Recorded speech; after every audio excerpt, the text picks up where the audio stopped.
दीप morning, अच्छे संकेत US के मार्केट से मिल रहे हैं। क्या हुआ इतना यूफोरिया, कहां से है and is it here to stay? कैसे ट्रिगर्स हैं? बढ़िया एक्शन बन रहे हैं और लगातार छठे दिन आप तेजी बनते हुए देख रहे हैं। डाउ पर ग्लोबल मार्केट्स आपको बढ़िया मूड माहौल में दिख रहे हैं। नंबर जो अब तक आए हैं वो ठीक ठाक रहे हैं, जिसकी वजह से बाजार में थोड़ा भरोसा आ रहा है।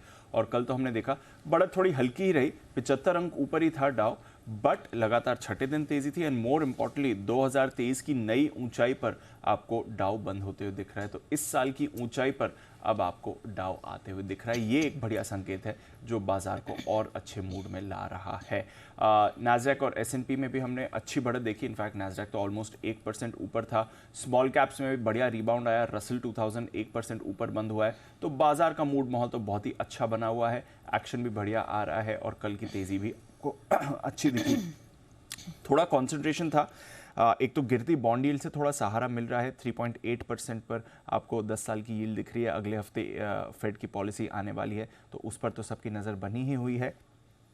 कल हमने देखा S&P 500 के 11 में से सिर्फ 5 सेक्टर्स में खरीदारी हुई, बट कुछ हैवी वेट्स में अच्छी खासी खरीदारी हुई, जिसकी वजह से बाजार आपको बढ़िया मूड में दिख रहे थे। तो आईटी की बात करें पहले, क्योंकि नैस्डैक ऑलमोस्ट 1% बंद हुआ, उसमें एप्पल का योगदान था 2.25%। एप्पल में आपने कल तेजी आती हुई देखी है।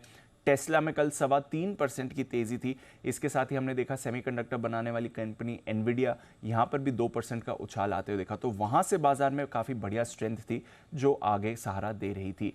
इसके अलावा आपने एक्शन देखा है बैंक शेयर्स में, और दिग्गज बैंक शेयर्स में कल बढ़िया खरीदारी हुई है। जो बैंकिंग इंडेक्स था ये करीब 1% उछला है। पिछले हफ्ते हमने देखा था JP Morgan, Wells Fargo, city के नंबर्स आए थे, जहां से बाजार खुश हुए, और वहां से हम देख रहे हैं लगातार बैंकिंग शेयर्स में एक्शन बन रहा है। आज की अगर आप बात करें तो कुछ और दिग्गज बैंक्स के नंबर्स आने वाले हैं। बैंक ऑफ अमेरिका और मॉर्गन स्टैनली दोनों के नंबर्स आएंगे, तो इस पर भी बाजार रिएक्ट करेंगे। बट एक्सपेक्टेशन है कि बैंकिंग सेक्टर से अच्छा सहारा मिल रहा है, जहां तक अमेरिकी बाजारों का सवाल है। इसके अलावा कंजम्पशन स्टॉक्स पर भी आज रखनी पड़ेगी नज़र, क्योंकि रिटेल बिक्री के आंकड़े आने वाले हैं जून महीने के। अनुमान है कि आधे % की बढ़त आपको ये आंकड़े दिखाएंगे। पिछले महीने मई में करीब 0.3% की बढ़त थी, तो कुछ अच्छे नतीजे आ सकते हैं, और साथ ही रिटेल बिक्री के आंकड़े बढ़कर आने वाले हैं। उससे पहले बाजार में ऑप्टिमिज्म आपको इस समय बनते हुए दिख रहा है। अब देखते हैं ये आंकड़े कैसे रहते हैं और उसके बाद बाजार का रिएक्शन कैसे आएगा। पिछले हफ्ते हमने ऑलरेडी देखा था इन्फ्लेशन के गिरने का ट्रेंड शुरू हो चुका है, और इन्फ्लेशन काफ़ी तेज़ी से गिर रहा है, बट उसके सामने इकोनॉमी में आपको स्ट्रेंथ दिख रहा है। नंबर सो फार सो गुड दिख रहे हैं, तो शायद बाजार को वहीं से आगे का कॉन्फिडेंस मिलते हुए दिख रहा है। यूरोप की बात करें तो थोड़ा मिला जुला कारोबार था, हल्की नरमी का ही हमने ट्रेड होते हुए देखा। कमोडिटी बाजार में भी सुस्ती आपको वापस आती हुई दिख रही है। पिछले हफ्ते तो हमने देखा था ज़बरदस्त तेज़ी थी, बट इस हफ्ते पिछले 2 दिनों से कच्चे तेल में आप वीकनेस बनते हुए देख रहे हैं। 78.5 पर आपको ब्रेंट आते हुए दिखा है, और हम देख रहे हैं लगातार तीसरे दिन यहाँ पर कमज़ोरी बनी हुई थी। थोड़ा चीन की डिमांड को भी लेकर कंसर्न आ रहे हैं, जिसकी वजह से यहाँ पर प्रेशर बन रहा है। सोने चांदी में भी आप दायरे का ही कारोबार देख रहे हैं, कुछ ज़्यादा बढ़त नहीं थी।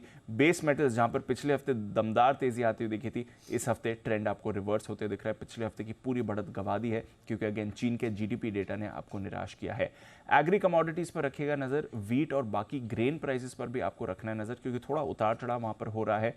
जो रशिया, यूक्रेन और बाकी देशों के बीच ब्लैक सी ग्रेन डील थी, जहाँ से यूक्रेन का ग्रेन एक्सपोर्ट्स हो सकते थे इंक्लूडिंग वीट, वो अब रशिया ने रोक दी है। कल ये डील एक्सपायर हो गई थी। बाजार एक्सपेक्ट कर रहा है कि शायद इस पर आगे सोल्यूशन मिल जाए, बट एज ऑफ नाउ इस डील पर रोक लग चुकी है। तो यहाँ पर थोड़ा प्राइस एक्शन आपको आगे बनते हुए दिख सकता है, बट अदरवाइज बाजार के लिए जो भी संकेत आ रहे हैं फिलहाल अच्छे ही हैं, और अमेरिकी बाजार तो बढ़िया तेजी में है। हमारे बाजार भी रिकॉर्ड पर हैं, देखते हैं यहाँ से कैसा एक्शन बनेगा। बिल्कुल।